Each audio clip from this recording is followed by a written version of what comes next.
Petrol diesel రేట్లు పెంచేటువంటి పరిస్థితిని కేంద్ర ప్రభుత్వం కొనసాగిస్తున్న పద్ధతిలో సిపిఎం పార్టీగా అనేక దఫాలుగా ఈ నిరసన కార్యక్రమాలు కొనసాగిస్తా ఉన్నాం. కానీ ఈరోజు కేంద్రంలో ఉన్నటువంటి బీజేపీ ప్రభుత్వం పశ్చిమ బెంగాల్లో కమ్యూనిస్టులు పోయారు, తృణమూల్ కాంగ్రెస్ వాళ్ళు పోయారు అనే పద్ధతిలో చెప్తా ఉన్నారు. మరోవైపు తమిళనాడులో డిఎంకే స్టాలిన్ నాయకత్వంలో ప్రభుత్వం పోయింది, బీజేపీ ప్రభుత్వం అధికారంలోకి వచ్చిందనే పద్ధతిలో చెప్తుంది.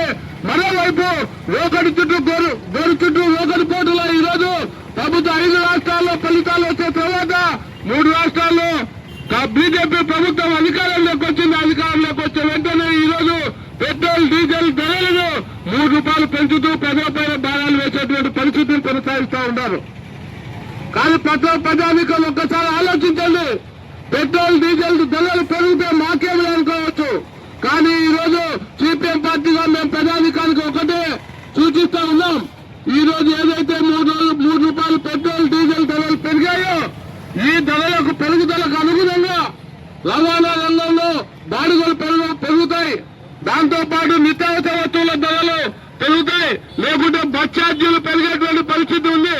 కాబట్టి ఈ పెట్రోల్ డీజిల్ ధరలతో ప్రజానీకం యొక్క ప్రతిరోజు వాడేటువంటి నిత్యావసర సరుకులతో పాటు రవాణా ఛార్జీల వరకు ఈరోజు వీటి పెట్రోల్ డీజిల్ ధరల భారం మనపైన పడేటువంటి పరిస్థితి కొనసాగుతా ఉంది.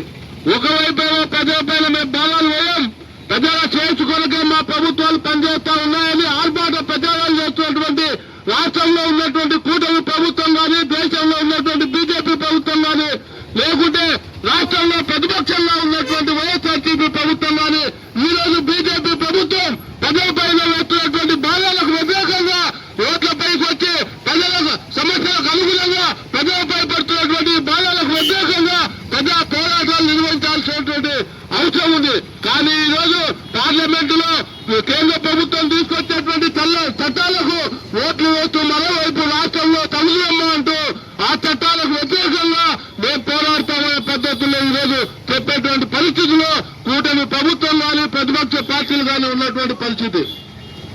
కానీ ఎర్ర జెండాలు పట్టుకొని సిపిఎం పార్టీగా మేమేదో ఈ పోరాటాలు చేస్తే మా పబ్బం నడుపుకోవడానికో లేకుంటే మేమేదో ఎమ్మెల్యేలకు దేనికో పోటీ చేయాలనేది కాదు.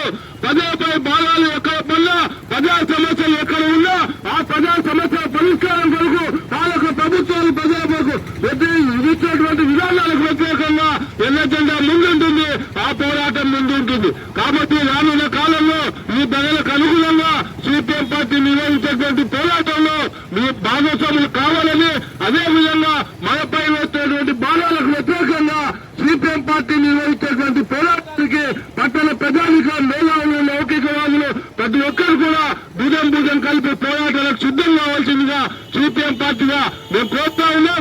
అదే పద్ధతిలో కేంద్ర ప్రభుత్వం ఏదైతే పెంచిందో ₹3 పెట్రోల్ డీజిల్ ధరలకు తగ్గడానికి పోరాటాలకు రాష్ట్రంలో ఉన్నటువంటి తెలుగుదేశం, జనసేన లేకుంటే బీజేపీ లేకుంటే వైఎస్ఆర్సీపీ ప్రభుత్వం కూడా పార్టీలు కూడా కలిసి వచ్చి ఈ పోరాటాల్లో పాల్గొనవలసిందిగా సిపిఎం పార్టీగా విజ్ఞప్తి చేస్తూ నాకు అవకాశం ఇచ్చే మీ అందరికీ ధన్యవాదాలు తెలియజేస్తూ ముగిస్తున్నాను.